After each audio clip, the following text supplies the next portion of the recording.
আসসালামু আলাইকুম honours third year স্টুডেন্টরা, অনার্স তৃতীয় বর্ষের শিক্ষার্থীরা, তোমাদের আজকের অনলাইন ক্লাসে আন্তরিক শুভেচ্ছা ও অভিনন্দন।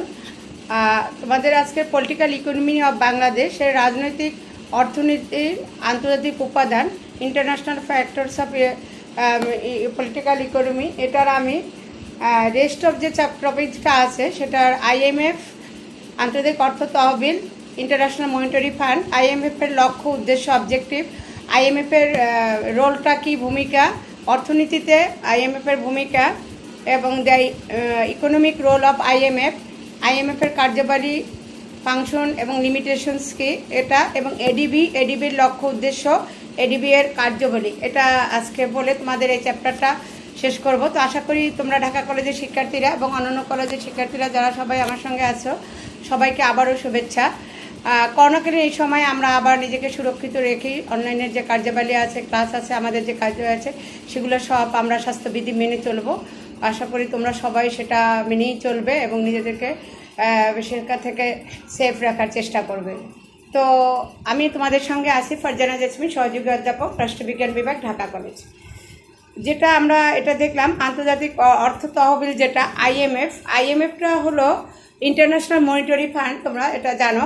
দ্বিতীয় বিশ্বযুদ্ধ পরবর্তী ইউরোপের পুনর্গঠন ও অর্থনৈতিক উন্নয়নের লক্ষ্যে 1945 সালে ব্রিটেনুর সম্মেলনে বিশ্বব্যাংকের পাশাপাশি যে সংগঠন গড়ে তোলা হয়, এটা ছিল ইন্টারন্যাশনাল মনিটারি ফান্ড। ওয়ার্ল্ড ব্যাংকের সাথে সাথে IMF একটা তখন আন্তর্জাতিক অর্থ তহবিল নামে এটা গড়ে ওঠে। এর প্রধান উদ্দেশ্য ছিল যুদ্ধবিধ্বস্ত পৃথিবীকে পুনর্গঠনের জন্য অর্থের যোগান দেওয়া এবং বৈদেশিক মুদ্রার বিনিময় হারকে স্থায়িত্ব প্রদান করা। আন্তর্জাতিক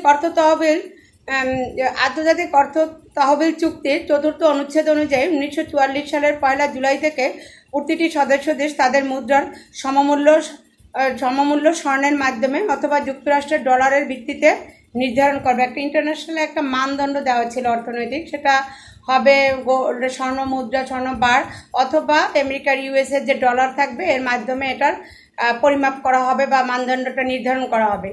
আন্তর্জাতিক অর্থ তহবিল 20 শতকের প্রথমার্ধে শেষে আন্তর্জাতিক ক্ষেত্রে চরম সংকট দেখা গেলে, বিশেষ করে দ্বিতীয় বিশ্বযুদ্ধের পরিস্থিতি বিভিন্ন দেশের জন্য একটা অভিশাপ হয়ে দাঁড়ায়। আর এরকম পরিস্থিতি 1944 সালে ব্রিটেনের সম্মেলনে যে চুক্তি হয় তার ফলশ্রুতিতে IMF বা আন্তর্জাতিক অর্থ তহবিল গঠন সৃষ্টি হয়। মার্কিন যুক্তরাষ্ট্রের ব্রিটেনের সম্মেলনে বিশ্বের 44টি দেশ একত্রিত হয় এবং পারস্পরিক আলোচনার ভিত্তিতে আন্তর্জাতিক অর্থ তহবিল নামে প্রতিষ্ঠান স্থাপনের ব্যাপারে চুক্তিতে স্বাক্ষর করে। এই চুক্তির ভিত্তিতে 1945 সালে 20 ডিসেম্বর আন্তর্জাতিক অর্থ তহবিল স্থাপিত হয় এবং 1947 সালের 1 মার্চ থেকে মূলত কার্যক্রম শুরু হয়। বর্তমানে প্রতিষ্ঠানের সদস্য সংখ্যা 182টি দেশ। এর প্রধান কার্যালয় যুক্তরাষ্ট্রের ওয়াশিংটনে অবস্থিত।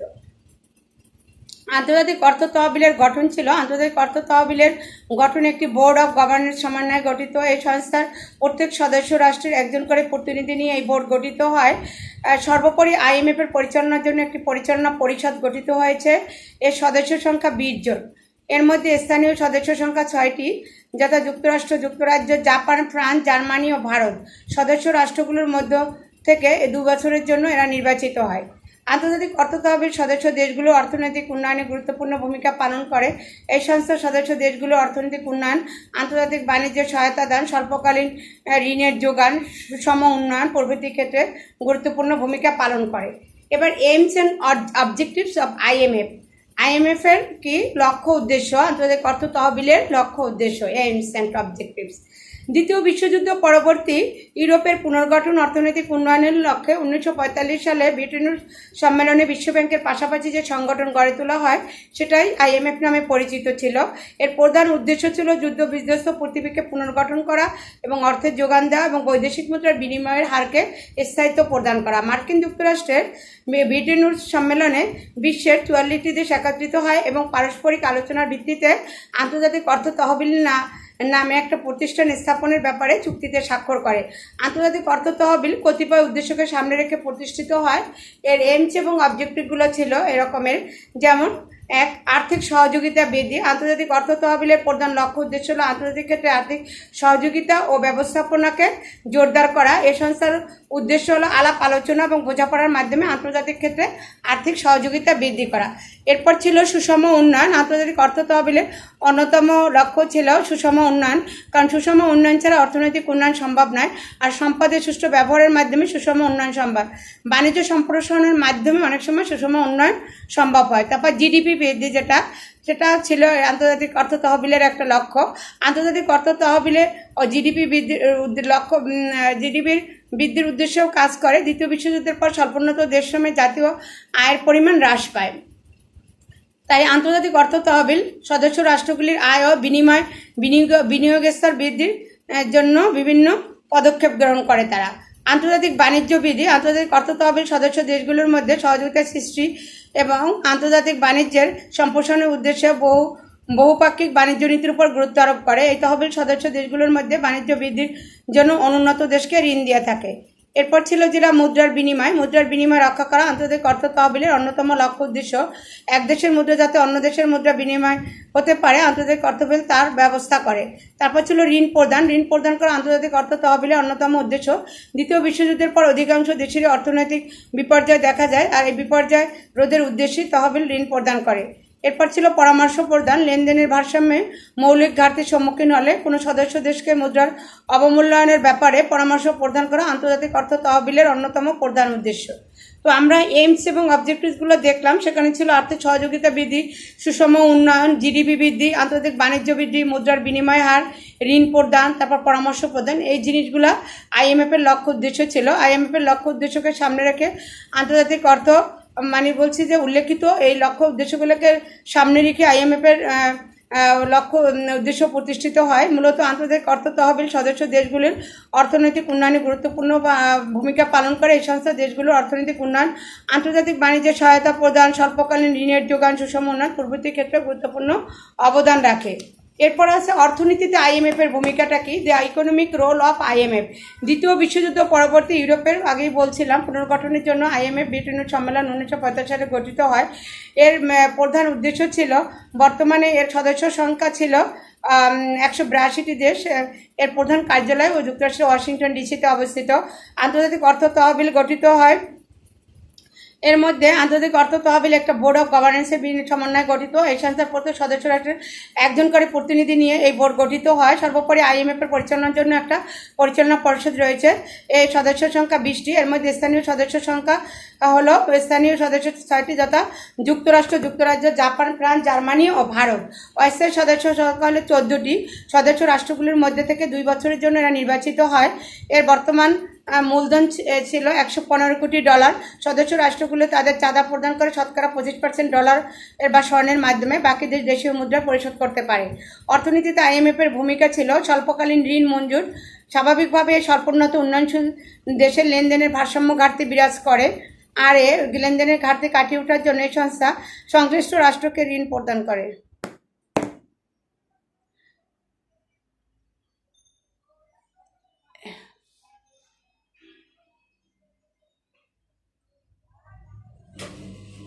এবং এর মাধ্যমে অনুন্নত দেশসমূহে আন্তর্জাতিক অর্থ তহবিলের ভূমিকাও অপরিসীম হয়ে দাঁড়ায়। স্বল্পকালীন ঋণ ব্যবস্থা। স্বল্পকালীন ঋণ মঞ্জুর। স্বাভাবিকভাবে স্বল্পোন্নত উন্নয়নশীল দেশে লেনদেনের মাধ্যমে ভারসাম্য বিরাজ করে, আর এই লেনদেনের ঘাটতি কাটিয়ে ওঠার জন্য এই সংস্থা সংশ্লিষ্ট রাষ্ট্রকে কী করে, ঋণ প্রদান করে। তাই বলা যায় স্বল্পকালীন ঋণ মঞ্জুর আন্তর্জাতিক অর্থ তহবিলের একটি গুরুত্বপূর্ণ কাজ।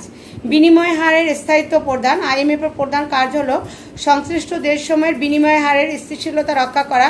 এজন্য সদস্য দেশসমূহের মুদ্রার মান স্বর্ণমানের সঙ্গে সামঞ্জস্য বিধান করা হয়। প্রতিটি রাষ্ট্রের সদস্য হিসাবে যোগদানের সময় স্বর্ণ বা ডলারের সঙ্গে নিজেদের মুদ্রার মান নির্ধারণ করে দেয়। এভাবে স্থিরকৃত হয় হারে সদস্য দেশগুলো মুদ্রা বিনিময় হার নির্ধারণ করে, ফলে বিনিময় হারের স্থিতিশীলতা বজায় থাকে। তারপর ছিল আন্তর্জাতিক বাণিজ্যের প্রসার, যেটা আন্তর্জাতিক অর্থ তহবিলের অন্যতম কাজ হলো আন্তর্জাতিক বাণিজ্যের প্রসারের ব্যবস্থা করা। এই তহবিল বৈদেশিক লেনদেনের ব্যাপারে সব ধরনের বাধা নিষেধ অপসারিত করে আন্তর্জাতিক বাণিজ্যের প্রসার ঘটায়। তারপরে ছিল দুষ্প্রাপ্য মুদ্রার যোগান। কোনো দেশের মুদ্রা চাহিদা তার যোগানের চেয়ে বেশি হলে এই অর্থভাণ্ডার থেকে মুদ্রাকে দুষ্প্রাপ্য মুদ্রা বলে ঘোষণা করতে পারে। মতো অবস্থায় স্বর্ণের বিনিময় মুদ্রা ক্রয় করে বিভিন্ন দেশের চাহিদা মোতাবেক বন্টন করে, ফলে কোনো দেশের মুদ্রার যোগান কম পড়লে এই অর্থাৎ IMF তা কী করে সরবরাহ করে। তারপর মুদ্রার বহির্মূল্য হ্রাস রোধ করে। এই তহবিল প্রত্যেক সদস্য রাষ্ট্রকে মুদ্রার বহির্মূল্য রাজনীতি অনুসরণ থেকে বিরত রাখে। কোনো দেশ তহবিলের অনুমতি ছাড়া বিনিময়ের 100%-এর বেশি পরিবর্তন করতে পারে না। তবে মৌলিক ভারসাম্যহীনতা দূর করতে তহবিলের অনুমতি নিয়ে আরও 10% পরিবর্তন করতে পারে। তারপরে হচ্ছিল স্পেশাল ড্রাইং রাইটস বরাদ্দ। আন্তর্জাতিক অর্থ তহবিলের অন্যতম একটা কাজ ছিল স্পেশাল ড্রাইং রাইটস সুবিধা প্রদান করা। এই তহবিল তার সদস্যদের জন্য স্পেশাল ড্রাইং রাইটস বরাদ্দ মঞ্জুর করে। প্রত্যেক সদস্য রাষ্ট্রের জন্য SDR-এর একটা কোটা নির্ধারিত থাকে। পরামর্শ দান আন্তর্জাতিক অর্থ তহবিলের একটা বিশেষ দায়িত্ব। এই তহবিল তার সদস্য দেশগুলোকে তাদের আর্থিক ও রাজস্ব নীতির ব্যাপারে পরামর্শ দান করে এবং গবেষণামূলক কাজ পরিচালনা ও প্রকাশ করে। তারপর আর্থিক সহযোগিতা বৃদ্ধি, যেটা আগেই বলছিলাম। এশিয়ার স্বল্পোন্নত দেশগুলোর মধ্যে আর্থিক সহযোগিতা বৃদ্ধির জন্য চেষ্টা করা আন্তর্জাতিক অর্থ তহবিলের কার্যাবলীর অন্তর্ভুক্ত। দ্বিতীয় বিশ্বযুদ্ধের পর বিশ্ব ব্যবস্থার আন্তর্জাতিক আর্থিক সহযোগিতা ও আন্তরিকতার অভাব পরিলক্ষিত হয়। তাই সংস্থার উদ্দেশ্য ছিল আলাপ আলোচনা, সহযোগিতার ও বোঝাপড়ার মাধ্যমে আন্তর্জাতিক সহযোগিতা বৃদ্ধি করা। এরপর ছিল সুষম উন্নয়ন। আন্তর্জাতিক অর্থ তহবিলের অন্যতম আরেকটা লক্ষ্য ছিল সুষম উন্নয়ন, কারণ সুষম উন্নয়ন ছাড়া অর্থনৈতিক উন্নয়ন সম্ভব না। সম্পদের সুষ্ঠু ব্যবহারের মাধ্যমে সুষম উন্নয়ন সম্ভব। তাছাড়া বাণিজ্য সম্প্রসারণের মাধ্যমে সুষম উন্নয়ন সম্ভব। GDP বৃদ্ধি। আন্তর্জাতিক অর্থ তহবিল GDP বৃদ্ধির উদ্দেশ্যেও কাজ করে।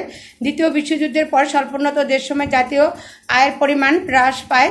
তাই আন্তর্জাতিক অর্থ তহবিলের সদস্য রাষ্ট্রগুলোর আয় ও বিনিয়োগ স্তর বৃদ্ধির সিদ্ধান্ত গৃহীত হয়। এই আন্তর্জাতিক অর্থ তহবিল তাহলে অর্থনৈতিক উন্নয়নে আমরা দেখি গুরুত্বপূর্ণ ভূমিকা পালন করে। দেশের অর্থনৈতিক উন্নয়ন, বাণিজ্য সহায়তা প্রদান, স্বল্প ঋণের সহযোগ, স্পেশাল ড্রাইং রাইটস, বিনিময় হারের স্থায়িত্ব বিধান, সুষম উন্নয়ন প্রভৃতি ক্ষেত্রে অর্থনীতিতে আন্তর্জাতিক উন্নয়ন গুরুত্বপূর্ণ ভূমিকা পালন করে। এরপর আসো IMF-এর যে কার্যাবলী, সেটাও ওরকমই বলছিলাম যে IMF-টা কীভাবে করে। তহবিলের লক্ষ্য উদ্দেশ্য সমূহ যেটা ছিল এবং আন্তর্জাতিক আর্থিক সহযোগিতা বৃদ্ধি, সুষম উন্নয়ন, GDP বৃদ্ধি, আন্তর্জাতিক বাণিজ্য বৃদ্ধি, বিনিময় মূল্য স্থিতিশীল করা, মুদ্রার বিনিময়, ঋণ প্রদান, পরামর্শ প্রদান, তারপরে এগুলোর ছিল এদের লক্ষ্য উদ্দেশ্য। এবং আন্তর্জাতিক অর্থ তহবিল একটা আন্তর্জাতিক অর্থ সংস্থা। এর সম্পর্কে এটা ছিল কি স্বল্পকালীন ঋণ মঞ্জুর করে এরা, দুষ্প্রাপ্য মুদ্রা যোগান দেয়, বিনিময় হারের স্থায়িত্ব বিধান করে, মুদ্রার বহির্মূল্য হ্রাস রোধ, তারপর আন্তর্জাতিক বাণিজ্যের প্রসার, স্পেশাল ড্রাইং রাইটস বরিদ্র সমন্বয় সাধন, এগুলো আগেই বলছি যে এই কাজগুলো করে থাকে। পরামর্শ প্রদান করে। আন্তর্জাতিক অর্থ তহবিলের একটা বিশেষ দায়িত্ব ছিল পরামর্শ দান। এই তহবিল তার সদস্য দেশগুলোকে তাদের আর্থিক ও রাজস্ব নীতির ব্যাপারে পরামর্শ দান করে এবং এটা গবেষণামূলক পরিচালনার জন্য কাজ করে। তো IMF-এর এতগুলো কাজ বা গুরুত্ব থাকা সত্ত্বেও এর কিছু লিমিটেশন আছে, যেমন যেটা আছে সেগুলো আমরা কি আছে, যেমন স্বল্পকালীন ঋণ মঞ্জুর।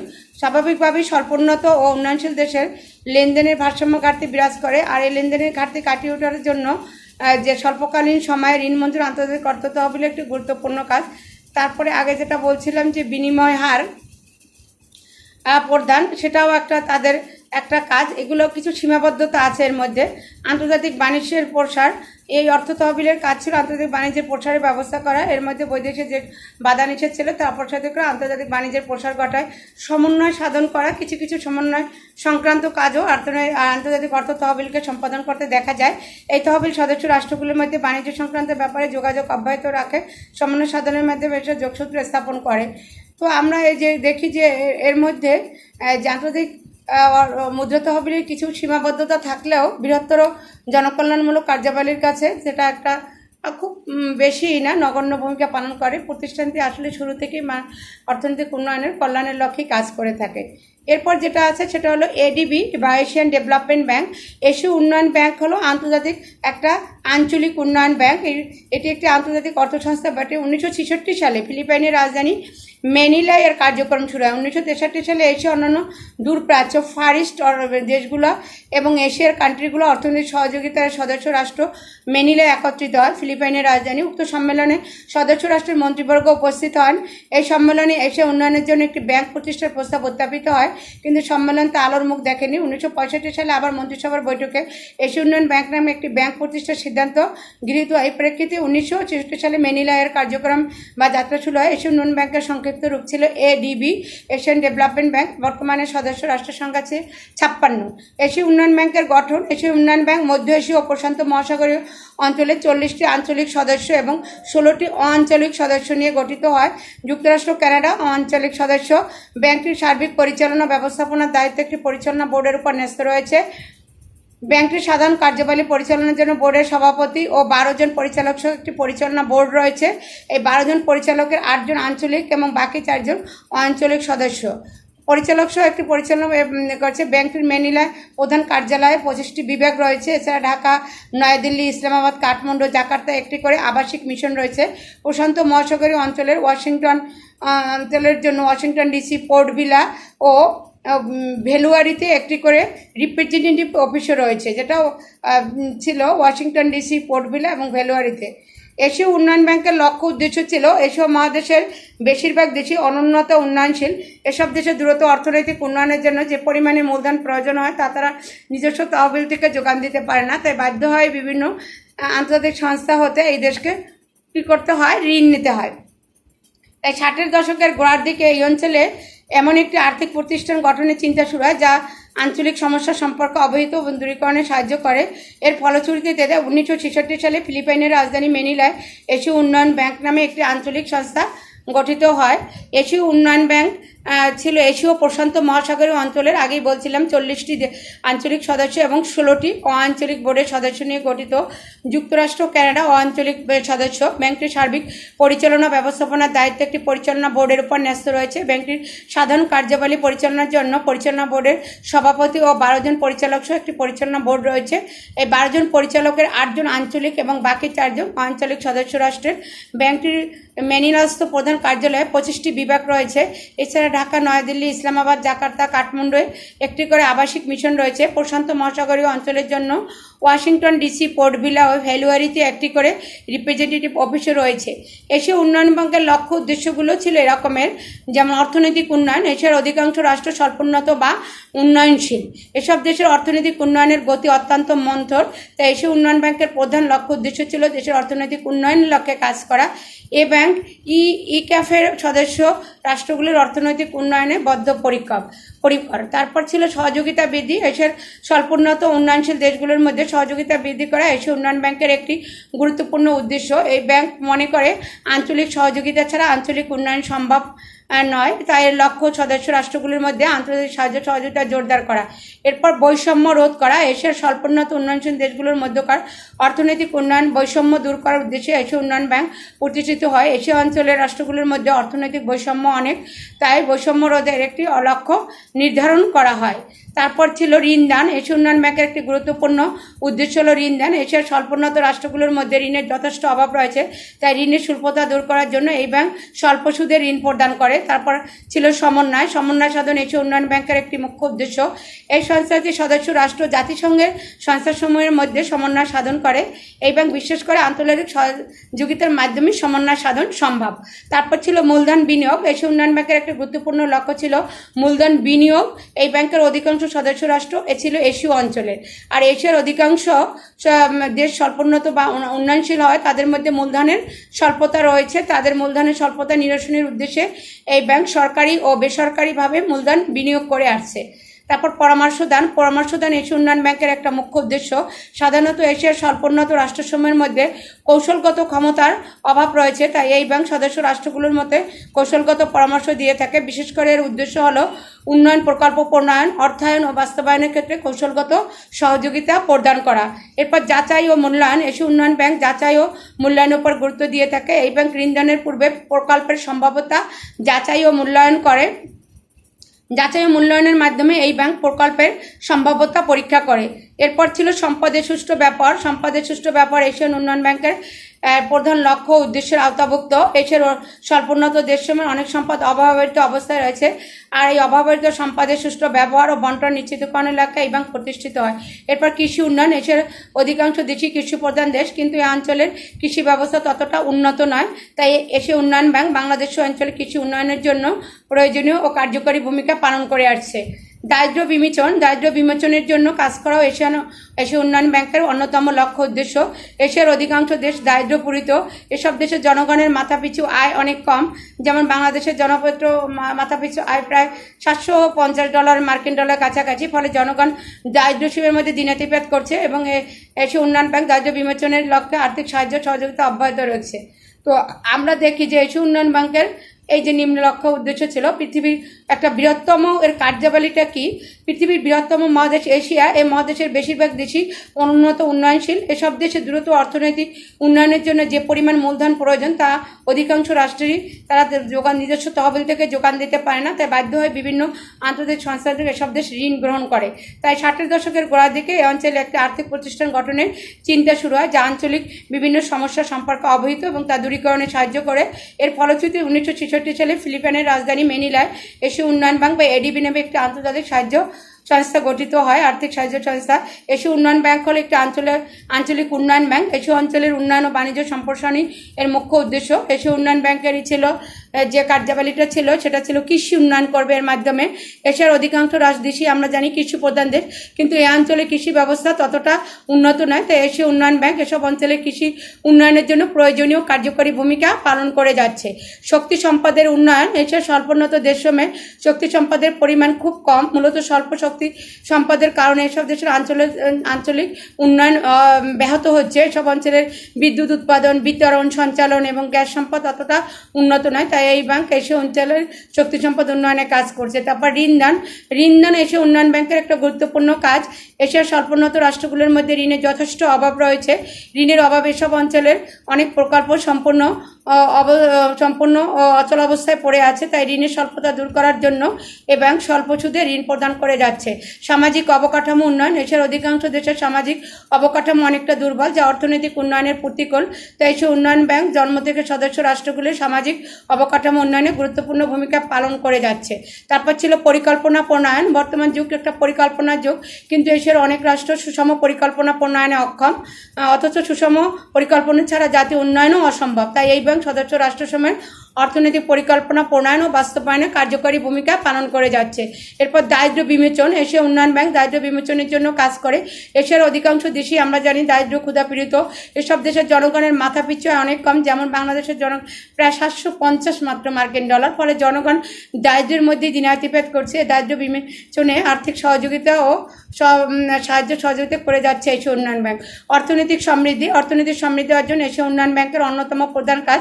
এই অঞ্চলের রাষ্ট্রসমূহের অর্থনৈতিক উন্নয়নের গতি অত্যন্ত মন্থর। এসব দেশের জাতীয় আয়ের হার কম। এটা এশীয় উন্নয়ন ব্যাংক এসব দেশের অর্থনৈতিক সমৃদ্ধি উন্নয়নের লক্ষ্যে কাজ করে যাচ্ছে। এরপর সম্পদের সুষ্ঠু ব্যবহার এশীয় উন্নয়ন ব্যাংকের কার্যাবলীর আওতাভুক্ত।